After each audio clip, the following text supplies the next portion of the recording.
प्रिय विद्यार्थी, इस YouTube चैनल में आप सभी का स्वागत है। आज हम लोग कक्षा 9 के विज्ञान विषय में तीसरा अध्याय परमाणु एवं अणु एटम्स एंड मॉलिक्यूल्स के अंतर्गत 3.2 परमाणु क्या होता है इसके अध्ययन करेंगे एवं प्रश्नों के उत्तर की जानकारी प्राप्त करेंगे। तो शुरू करते हैं। 3.2 परमाणु क्या होता है? क्या आपने कभी किसी इमारत की दीवार बनते देखी है? इन दीवारों से एक कमरा एवं कई कमरों के समूह से एक इमारत निर्मित होती है। उस विशाल इमारत की रचनात्मक इकाई क्या है? किसी बॉम्बे एंट हिल की रचनात्मक इकाई क्या होती है? यह रेत का छोटा सा कण होता है। इसी प्रकार सभी द्रव्यों की रचनात्मक इकाई परमाणु होती है। तो यहाँ पर इस अनुच्छेद में ये बताया गया है कि जिस तरह से इमारत की निर्माण होती है छोटे छोटे कणों को मिला करके, या जिस तरह से बॉम्बे एंट हिल यानी कि चींटियाँ जो छोटे छोटे कणों से बना करके निकाल करके एक एंट हिल का जो निर्माण करते हैं, तो इसकी जो है सो रचनात्मक इकाई जो है सो छोटे छोटे कण होते हैं। उसी तरह से किसी द्रव्य की जो रचना होती है, बनता है, वह छोटे छोटे कणों से मिलकर ही बना होता है और उस छोटे कणों का नाम है परमाणु। अब हम लोग अध्ययन करते हैं परमाणु कितने बड़े होते हैं। परमाणु बहुत छोटे होते हैं। ये किसी भी वस्तु जिसकी हम कल्पना या तुलना कर सकते हैं से भी छोटे होते हैं। लाखों परमाणुओं को जब एक के ऊपर एक चट्टे के रूप में रखें तो बड़ी कठिनाई से कागज की एक सीट जितनी मोटी परत बन पाएगी। अब इससे अंदाज़ा आप लगा सकते हैं कि परमाणु कितने छोटे होते हैं। यहाँ परमाणु का माप दिया गया है। परमाणु त्रिज्या को नैनोमीटर में मापा जाता है, nm में। 10⁻⁻9 मीटर बराबर 1 नैनोमीटर होता है। तो 1 मीटर में 10⁻9 नैनोमीटर हुए। सापेक्ष आकार। अब हम लोग अलग अलग तत्वों के, यौगिकों के, अणु का और परमाणु का त्रिज्या के बारे में यहाँ पर पढ़ते हैं। तो हाइड्रोजन का परमाणु होता है 10⁻−10 मीटर। जल का अणु होता है 10⁻−9 मीटर यानी 1 नैनोमीटर इसका त्रिज्या होता है जल के अणु का। हीमोग्लोबिन का अणु होता है 10⁻8 मीटर। हीमोग्लोबिन जो खून का एक अवयव है, रक्त का। रेत कण 10⁻−4 मीटर होता है। चींटी की जो लंबाई होती है वो 10⁻−3 मीटर होता है। और एक सेब जो होता है वह 10⁻−1 मीटर होता है। 10⁻−1 मीटर अर्थात जब हम 1 मीटर को 10 से भाग करेंगे तो हमें 10 सेंटीमीटर प्राप्त होगा। अब हम लोग आगे अध्ययन करते हैं।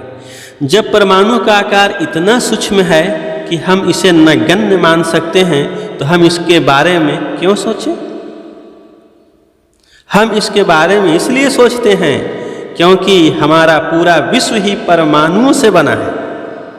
चाहे हम उन्हें देख नहीं सकें, फिर भी वे यहाँ विद्यमान हैं तथा हमारे प्रत्येक क्रियाकलापों पर उनका प्रभाव रहता है।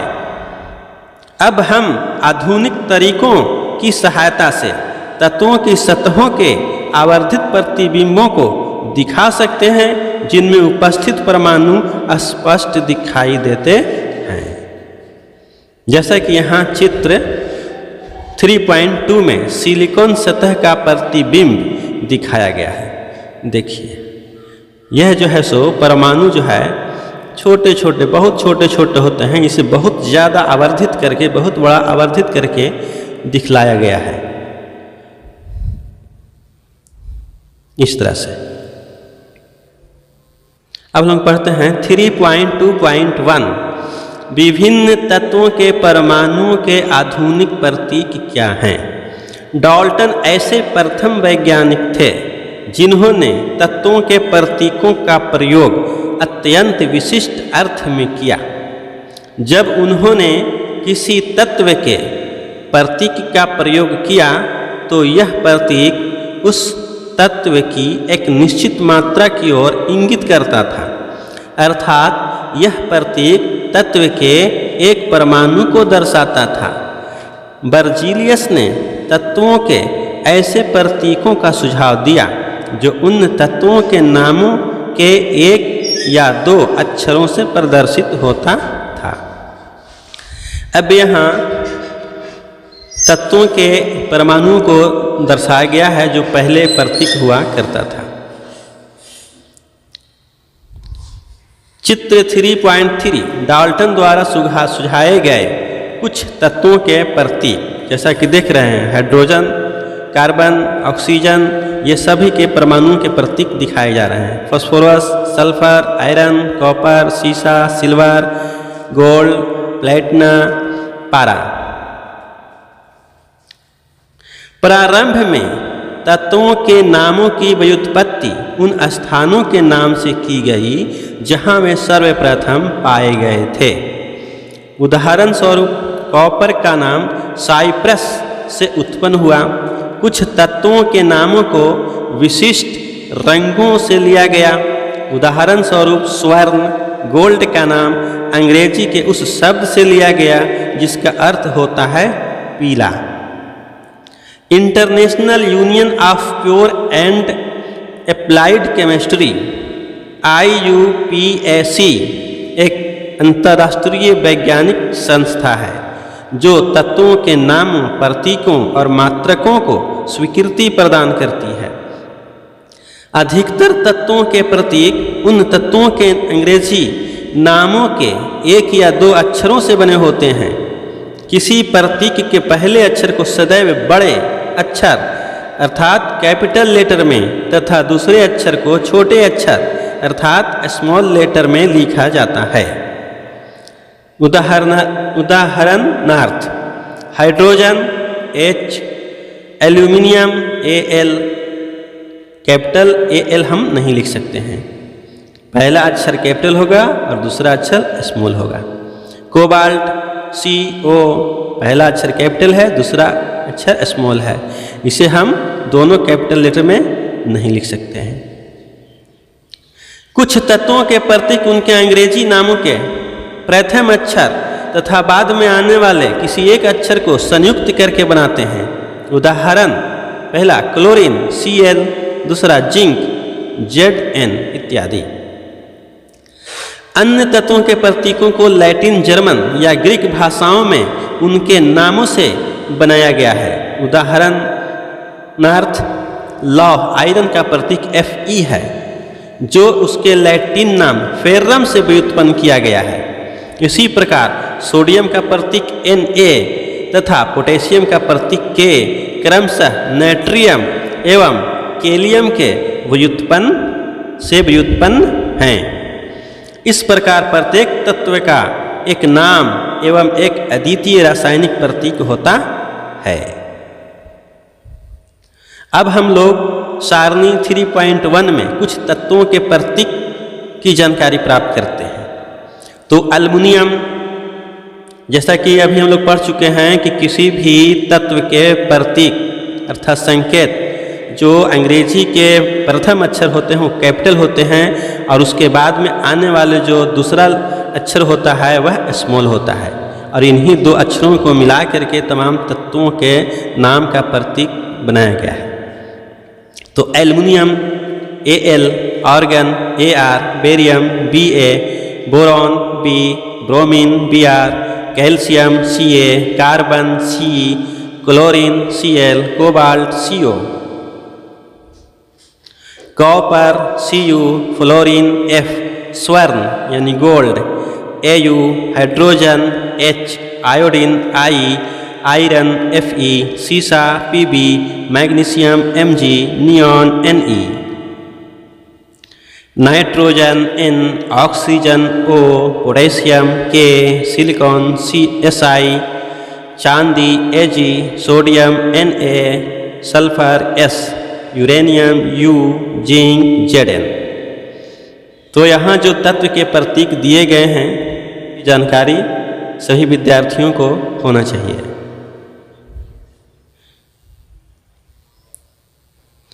अब हम लोग अध्ययन करते हैं 3.2.2 परमाणु द्रव्यमान क्या होता है। डाल्टन के परमाणु सिद्धांत की सबसे विशिष्ट संकल्पना परमाणु द्रव्यमान की थी। उनके अनुसार प्रत्येक तत्व का एक अभिलाक्षणिक परमाणु द्रव्यमान होता है। डाल्टन का सिद्धांत स्थिर अनुपात के नियम को इतनी भली भांति समझाने में समर्थ था कि वैज्ञानिक इससे प्रेरित होकर परमाणु द्रव्यमान को मापने की ओर अग्रसर हुए।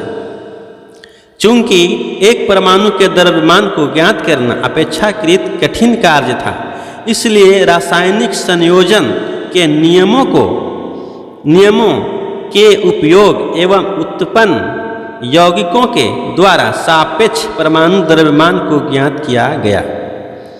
हम यहाँ पर एक यौगिक कार्बन मोनोऑक्साइड का उदाहरण लेते हैं, जो कार्बन एवं ऑक्सीजन द्वारा निर्मित होता है। प्रायोगिक तौर पर यह निरीक्षित किया गया कि 3 ग्राम कार्बन 4 ग्राम ऑक्सीजन से संयोग से कार्बन मोनोऑक्साइड निर्मित हुई है। यह अनुपातिक रेशियो है। दूसरे शब्दों में कहा जा सकता है कि कार्बन अपने 4/3 गुना अधिक द्रव्यमान वाले ऑक्सीजन के साथ संयुक्त होती है। मान लीजिए हम परमाणु द्रव्यमान की इकाई को एक कार्बन परमाणु द्रव्यमान के बराबर मानते हैं, तो कार्बन परमाणु के 1 यूनिट तथा ऑक्सीजन परमाणु द्रव्यमान को 1.33 यूनिट निर्दिष्ट करेंगे। प्रारंभ में परमाणु द्रव्यमान को AMU द्वारा संक्षेप में लिखते थे। AMU का फुल फॉर्म होता है एटॉमिक मास यूनिट, लेकिन आजकल IUPAC के नवीनतम अनुमोदन द्वारा इसको यूनिफाइड द्रव्यमान द्वारा प्रदर्शित करते हैं। लेकिन द्रव्यमानों की इकाई को यथासंभव पूर्णांक या लगभग पूर्णांक में व्यक्त करना अधिक सुविधाजनक होता है। आगे चलकर वैज्ञानिकों ने परमाणु द्रव्यमानों की भिन्न भिन्न इकाइयों के बारे में विचार व्यक्त किए। वैज्ञानिक जब विभिन्न परमाणु द्रव्यमानों की इकाइयों के बारे में शोधरत थे, तो उन्होंने प्रारंभ में प्रकृतिजन्य ऑक्सीजन परमाणु के द्रव्यमान के 1/16वें भाग को इकाई के रूप में लिया। 2 कारणों से इसे सुसंगत समझा गया। पहला कारण था कि ऑक्सीजन अनेक तत्वों के साथ प्रतिक्रिया करके यौगिक बनाता है, और दूसरा कारण था कि इस परमाणु द्रव्यमान इकाई द्वारा अधिकांश तत्वों के परमाणु द्रव्यमान पूर्णांकों में प्राप्त होते हैं। तथापि 1961 में परमाणु द्रव्यमानों को ज्ञात करने के लिए परमाणु द्रव्यमान इकाई कार्बन 12 समस्थानिक आइसोटोप को मानक संदर्भ के रूप में सार्वभौमिक रूप से स्वीकार किया गया था। कार्बन 12 समस्थानिक के एक परमाणु द्रव्यमान के 1/12वें भाग को मानक परमाणु द्रव्यमान इकाई के रूप में लेते हैं। कार्बन 12 समस्थानिक के एक परमाणु द्रव्यमान के सापेक्ष सभी तत्वों के परमाणु द्रव्यमान प्राप्त किए गए। तो यहाँ पर हम लोग थोड़ा समझ लेते हैं कि पहले तो ऑक्सीजन परमाणु द्रव्यमान को मानक माना गया, लेकिन उसमें कुछ कठिनाई आई, जिसके वजह से उसके बाद में कार्बन 12 समस्थानिक के एक परमाणु द्रव्यमान के 1/12वें भाग को मानक इकाई मान लिया गया। और अब जो भी तत्वों के परमाणुओं की द्रव्यमान व्यक्त किया जाता है वह कार्बन 12 समस्थानिक यानी आइसोटोप के 1/12वें भाग के को यूनिट मान कर ही व्यक्त किया जाता है। तो अब हम लोग अध्ययन करते हैं। कल्पना कीजिए कि एक फल विक्रेता बिना मानक भार के फल बेच रहा है। वह एक तरबूज लेकर कहता है कि इसका द्रव्यमान 12 इकाई है। 12 तरबूज इकाई अथवा 12 फल इकाई 12 फल द्रव्यमान इकाई। वह तरबूज के 12 बराबर टुकड़े करता है तथा पाता है कि उसके द्वारा बेचे जा रहे प्रत्येक फल का द्रव्यमान तरबूज के एक टुकड़े के द्रव्यमान के सापेक्ष है। जैसा कि चित्र 3.4 में दिखाया गया है। अब वह फलों को सापेक्ष फल द्रव्यमान इकाई यानी फ्रूट मास यूनिट में बेचता है। जैसा कि यहाँ चित्र 3.4 में ए और बी में, ए में दिखाया गया है तरबूज और बी में तरबूज के 12 टुकड़े और सी में दिखाया गया है तरबूज का 1/12वां भाग और डी में दिखाया गया है कि तरबूज के टुकड़े का उपयोग करके वह फल विक्रेता फलों को कैसे तौल सकता है। ये बिल्कुल कार्बन 12 आइसोटोप्स के अनुसार ही यहाँ पर इस चित्र को दर्शाया गया है। तो अब हम लोग अध्ययन करते हैं। किसी तत्व के सापेक्षिक परमाणु द्रव्यमान को उसके परमाणु के औसत द्रव्यमान का कार्बन 12 परमाणु के द्रव्यमान के 1/12वें भाग के अनुपात द्वारा परिभाषित किया जाता है। सारणी 3.2 कुछ तत्वों के परमाणु द्रव्यमान। अब कार्बन 12 को आइसोटोप्स को 1/12वें भाग को मानक इकाई मानकर अनेक तत्वों के परमाणुओं का परमाणु द्रव्यमान यहाँ दिया हुआ है। हाइड्रोजन का परमाणु द्रव्यमान 1, कार्बन का परमाणु द्रव्यमान 12, नाइट्रोजन का परमाणु द्रव्यमान 14, ऑक्सीजन का परमाणु द्रव्यमान 16, सोडियम का परमाणु द्रव्यमान 23, मैग्नीशियम का परमाणु द्रव्यमान 24, सल्फर का परमाणु द्रव्यमान 32, क्लोरीन का परमाणु द्रव्यमान 35.5 और कैल्शियम का परमाणु द्रव्यमान है 40। ये एटॉमिक मास यूनिट है, यानी कि कार्बन 12 समस्थानिक के 1/12वें भाग को मानक इकाई मानकर इन तत्वों के परमाणुओं के द्रव्यमान व्यक्त किए गए हैं। अब हम लोग अध्ययन करते हैं। 3.2.3 परमाणु किस प्रकार अस्तित्व में रहते हैं। अधिकांश तत्वों के परमाणु स्वतंत्र रूप से अस्तित्व में नहीं रह पाते। परमाणु अणु एवं आयन बनाते हैं, अर्थात परमाणु स्वतंत्र रूप से नहीं रहते हैं, या तो अणु के रूप में रहते हैं या फिर आयन बनाते हैं। ये आयन यानी कि धन आवेश या ऋण आवेश, ये अणु अथवा आयन अत्यधिक संख्या में पुंजित होकर वह द्रव्य बनाते हैं। यानी कि अधिक संख्या में जब इकट्ठे हो जाते हैं तो वह एक द्रव्य यानी पदार्थ का रूप ले लेते हैं, जिसे हम लोग आँखों से देख सकते हैं, जिसे हम देख सकते हैं, अनुभव कर सकते हैं अथवा छू सकते हैं। तो अब हम लोग अध्ययन के आधार पर दिए गए प्रश्नों के उत्तर की जानकारी प्राप्त करते हैं। पहला प्रश्न है, परमाणु द्रव्यमान इकाई को परिभाषित कीजिए।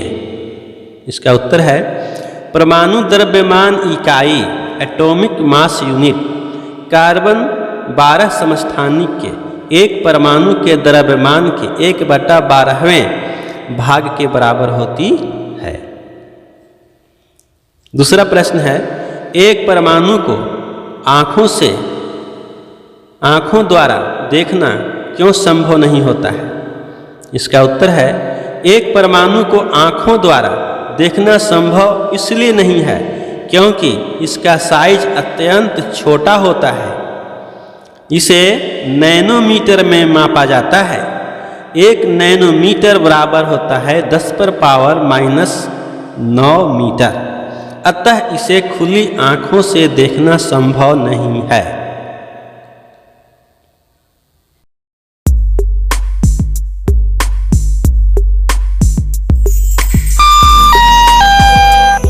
प्रिय विद्यार्थी, वीडियो ज्ञानवर्धक लगा तो इसे लाइक करें और शेयर करें, क्योंकि यही हमारी मेहनत का फल होता है। अभी तक इस चैनल को सब्सक्राइब नहीं किए हैं तो जल्द से जल्द सदस्यता प्राप्त कर लें, जिससे नियमित वीडियोस आसानी से प्राप्त हो सके।